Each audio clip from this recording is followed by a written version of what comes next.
I still remember the night I promised her I'd come back, not because I was brave, but because I was scared of what it meant if I didn't. It was 1942, late August, the kind of hot Midwestern evening where the cornfields hum and the stars hang low enough you can almost touch them. We were just kids in a small town outside Des Moines, Iowa, where the biggest decision before the draft was what record to play on the jukebox at Miller's Diner. I'd gotten my papers that morning, tucked into the mailbox like any other letter, but it may as well have been a death sentence. And she knew. She knew the second she saw my face. We met behind the barn, where we used to sneak cigarettes and talk about what we'd name our kids. She brought a paper bag with 2 slices of bread and a peach. I brought nothing but my trembling hands and a half-folded goodbye. I didn't know what to say, so I just held her and promised, "I'll come back. I swear to God I'll come back for you." She didn't cry. Not then. She just nodded and kissed me like it had to last forever. I kept that promise tucked in my breast pocket through boot camp and beyond, folded next to the photo she gave me, the one where she's squinting into the sun and wearing that red headscarf she always hated. I carried it through France, through Belgium, through the freezing forests of the Ardennes, when everything around us burned and cracked like glass under boots too heavy with grief. The war chewed up boys like me and spat out something quieter, harder, and far more hollow. But I survived, more out of spite than strength. And through every bullet, every body, every morning I woke to someone else's blood on my uniform, I thought about her.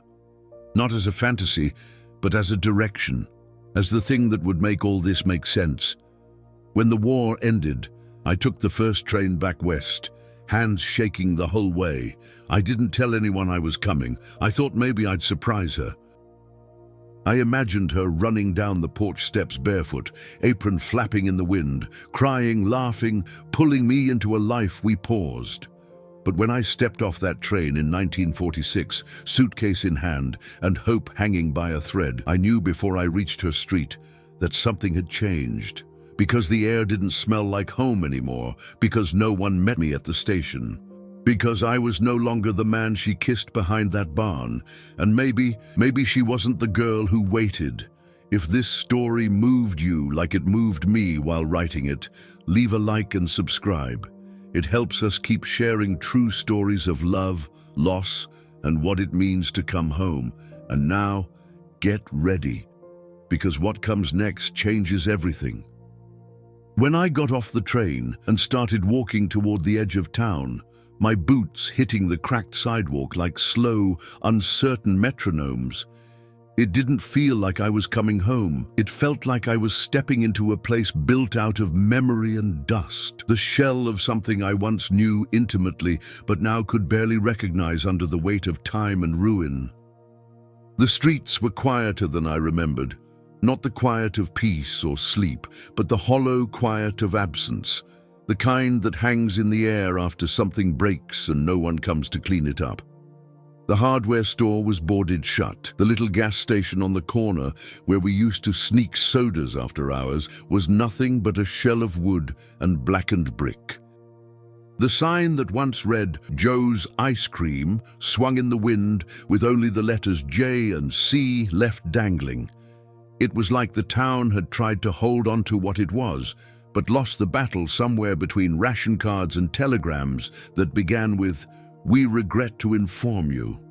Every house I passed seemed smaller, like grief had weighed them down into the ground. Lawns were overgrown, windows cracked, paint peeling like dried skin on an old scar. I kept hoping someone would pop out, wave, say my name like it still meant something. But the few faces I did see, older, wearier, sunken into porch chairs, looked through me as if I were a ghost, or worse, someone they didn't want to recognize. I didn't go straight to her house. I couldn't. Instead, I walked a loop through town, stopping at places I barely remembered until my feet knew where to go. The schoolyard where we carved our initials into the swing set was rusted, chain broken, and one of the swings was gone entirely. The little bridge over Miller Creek, where we once laid and watched the stars on a dare, had collapsed on one side, its planks half submerged and crawling with vines. It wasn't until I passed her father's house that I felt the shift, the kind that starts deep in your gut before your brain catches up. He was in the garden, hunched over the rows, pulling weeds with the same hands that once pointed a shotgun at me when he found us kissing in the barn loft. He didn't look up, not when I stopped at the fence, not when I whispered, "Mr. Caldwell," not even when I said, "It's me, Walter." He just kept pulling weeds, and somehow that silence said more than any greeting could. It said she wasn't waiting anymore. I made my way out toward the orchard, the one where we used to sneak off during summer, picking apples with our hands and dreams, pretending we owned the world. Just past the last row of trees, there was a little patch of earth we always called our spot. That's where we buried our letters, sealed in a tin cookie box with a red lid and a sticker that said forever, because at 17 we believed in that kind of thing. I dug for a long time, longer than I needed to, dirt getting under my fingernails and into my sleeves, not because I didn't know where it was, but because I was afraid of what I'd find, or worse, what I wouldn't. When I finally pulled it free, the metal was rusted through in places, the lid flaking. I held my breath as I pried it open. It was empty, not a single letter, not the dried daisy she tucked in for luck, not the one photo we dared to take in secret. Nothing, just dust and a faint smell of earth and iron. I sat back on my heels and stared at that box like it owed me something, an explanation, a sign, a clue. I wanted to believe she came back for them, that she read them all and kept them somewhere safe, maybe hidden in her dresser under the sweaters she only wore in winter. I wanted to believe she cried when she opened them and thought of me and forgave me for being late. But I also knew there was another possibility, that she dug them up and threw them away, or burned them, or simply forgot. It was the forgetting that hurt the most. I left the box where it was, half buried under the dying light of the afternoon sun, and walked back into town like a man who had survived the wrong war. Not the one with bullets and orders and uniforms, but the one where you come home and nothing is left to fight for. There were nights overseas when I wasn't sure if the sun would rise again, and even if it did, whether I'd still be alive to feel it on my face. I remember one in particular, December 1944, in the Ardennes, when the cold came so sharp it felt like it was slicing through bone, and the snow didn't fall so much as smother us, layer by layer, until we couldn't tell what was body and what was earth. We were dug into a foxhole barely big enough for two, packed in like rats with rifles that jammed and hands that couldn't stop shaking. My buddy Thompson had already lost 2 fingers to frostbite. I still had all mine, but I couldn't feel them. Not really, but I still wrote to her. I wrote with a pencil stub I'd sharpened against the heel of my boot, on the back of a ration label, on torn scraps of maps or whatever paper hadn't turned to mush. I wrote because writing meant I was still thinking about something other than dying. I wrote because if I stopped, I was afraid I'd forget the sound of her voice, the tilt of her smile, the way her hands always smelled faintly of apples and sunlight from the orchard. And even when my words started to blur on the page, from the cold, from the shaking, sometimes from tears I wouldn't admit to, I kept writing. "Dear Ellie," I'd begin, because that was her name, and even now, saying it aloud makes something in my chest loosen, like it's not all made of stone. I don't know what day it is anymore. The snow hasn't stopped in 2 weeks.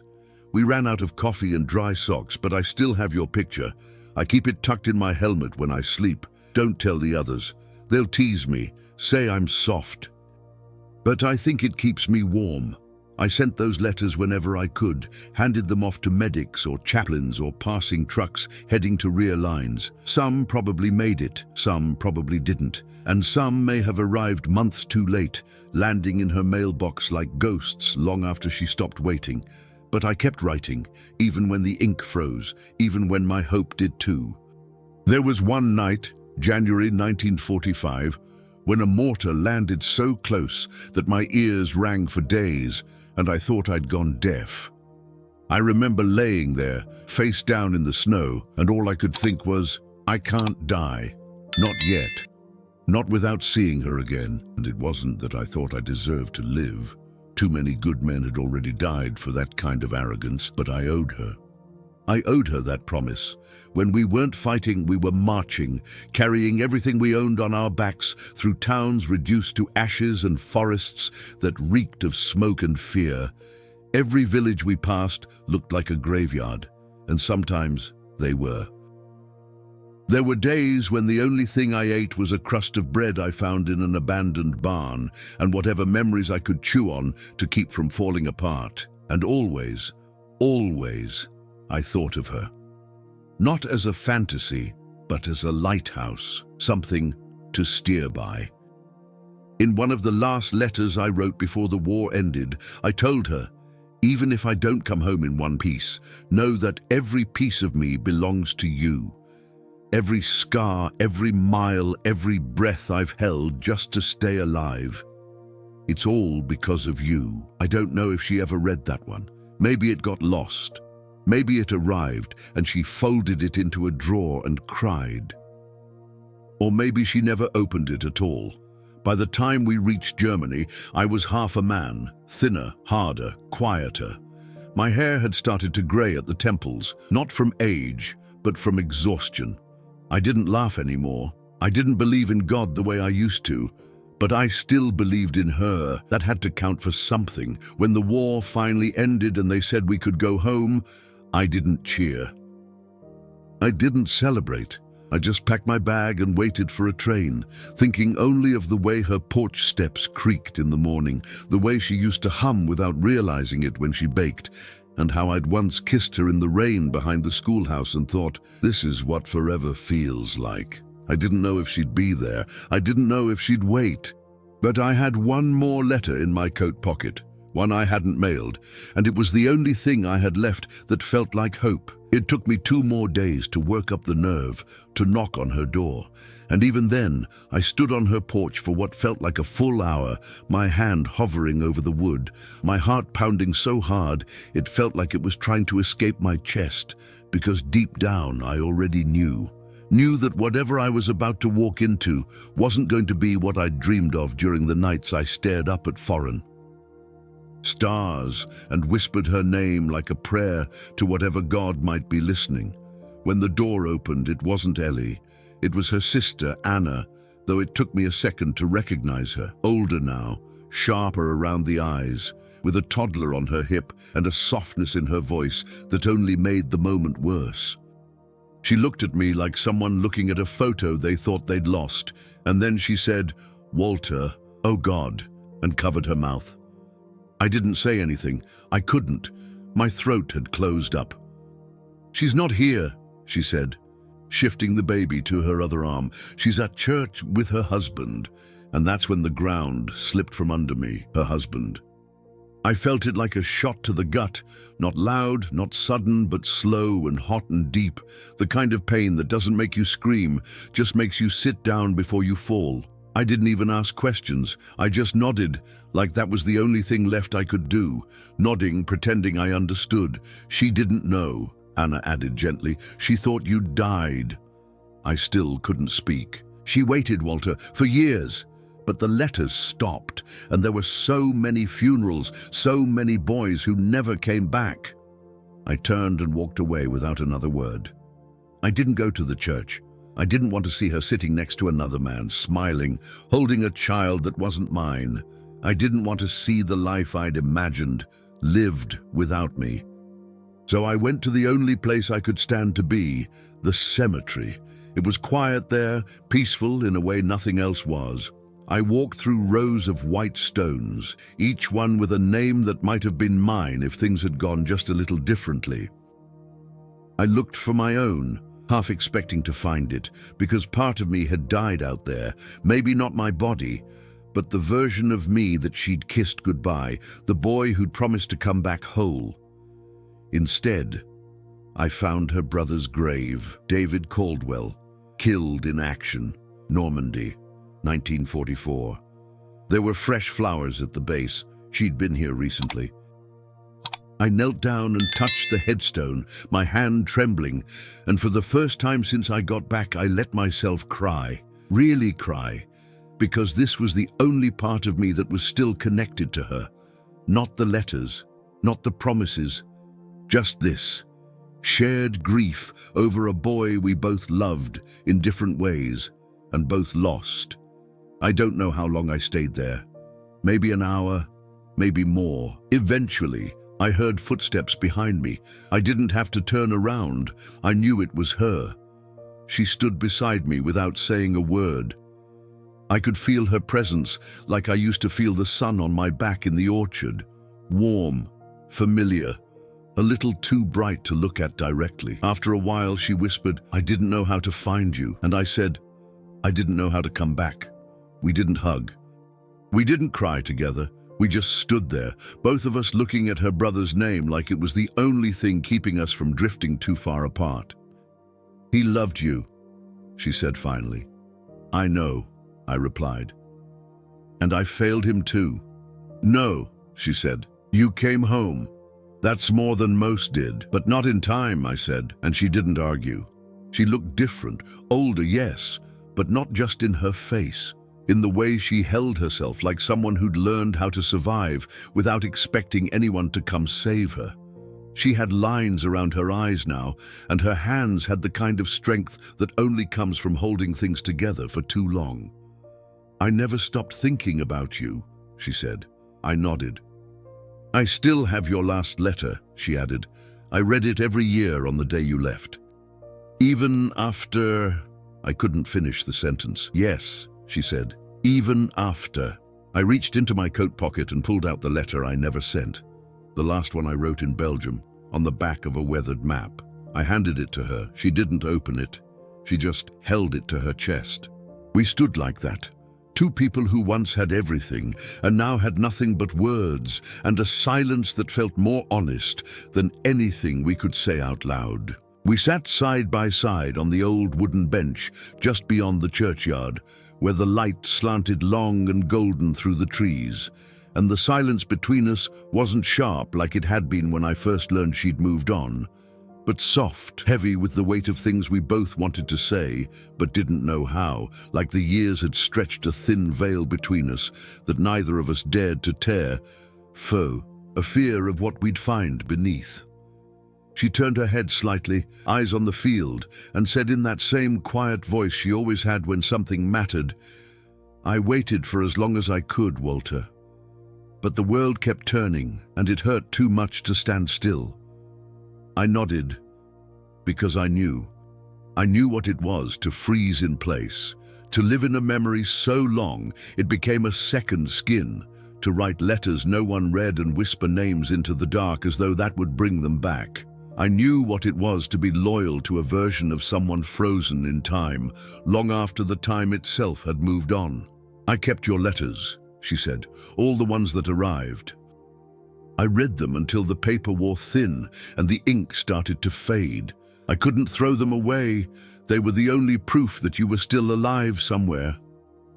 My voice was rough when I spoke because it had been holding back too much for too long. "I kept writing. Even when I stopped getting replies, even when I thought maybe you'd moved on, I had to. You were the only thing keeping me human." She didn't look at me, but she placed her hand over mine, small, strong, warm, and I felt the tremble in her fingers like an echo of something we both remembered, something that had once lit us up from the inside. "I didn't want to forget you," she said, "but forgetting would have hurt less than hoping." There was no bitterness in her voice, just truth. "I don't blame you," I said. "Not for marrying him, not for building something after the war tore us both apart." "I needed to survive," she said, almost apologetically but then stronger. "And he was kind, steady. He didn't try to be you, he just showed up." I breathed out slowly, feeling the years in my lungs. "I imagined this conversation so many times," I said, "but not like this. In my head, you were still waiting. I was still whole. We picked up right where we left off." She gave a small, sad smile. "I used to imagine that too. But then life happened, and dreams started to feel like burdens. I turned to her then, really looked at her, at the woman she'd become, the weight she carried in her posture, the quiet strength in the set of her jaw. She was not the girl I left behind. And I was not the boy she kissed behind the barn. But you're here now, I said, and that has to mean something. It does, she whispered. It always will. For a long moment we just sat, hands touching, breath mingling with the evening air, and I could feel something settle between us. Not regret exactly, and not closure either, but a kind of peace that comes only when the worst has already happened, and somehow you're still standing. I loved you, she said. I still do, I answered, and neither of us took it back. She pulled something from her coat pocket, a folded square of fabric. When she opened it, I saw it was the blue ribbon I had given her the day I left, the one she wore in her hair when she waved goodbye at the train station. I wore it every Sunday, she said, until the day they told me you were. I reached for it gently and she let me take it. It still smells like you, I said, though I knew that wasn't true. It smelled like time. I'm not asking for anything, I said, not to undo the life you've built. Not to replace it. I just want you to know I came back. I know, she said, and I'm glad you did. We didn't make promises. We didn't plan. We just sat there as the sun dipped behind the trees and the shadows stretched across the grass like fingers reaching towards something already fading. Maybe this was all we'd ever have. This bench, this moment, the space between what could have been and what was.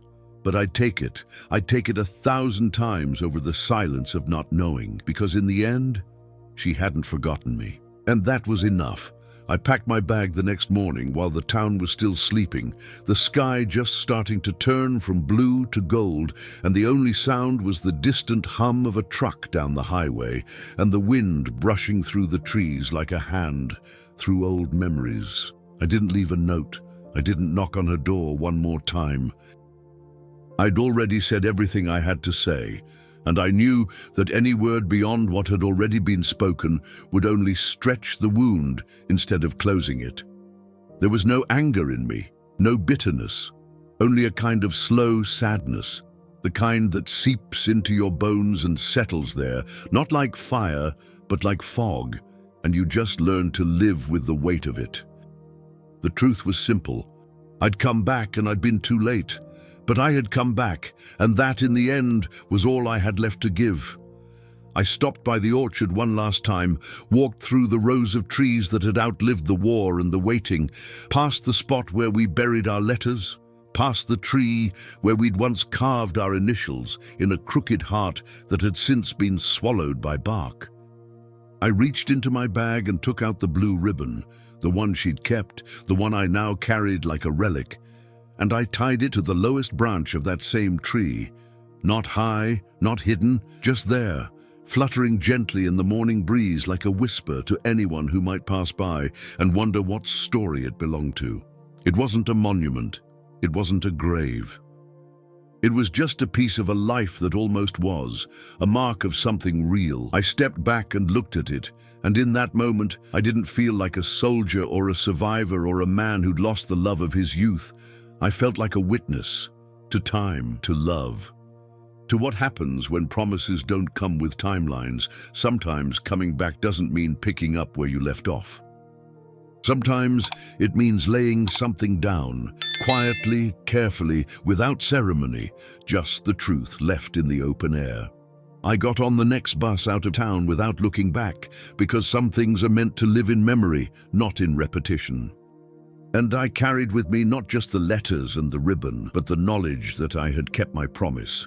Not perfectly, not in time, but with everything I had. And maybe she would walk that path again one day. Maybe she'd see the ribbon and smile.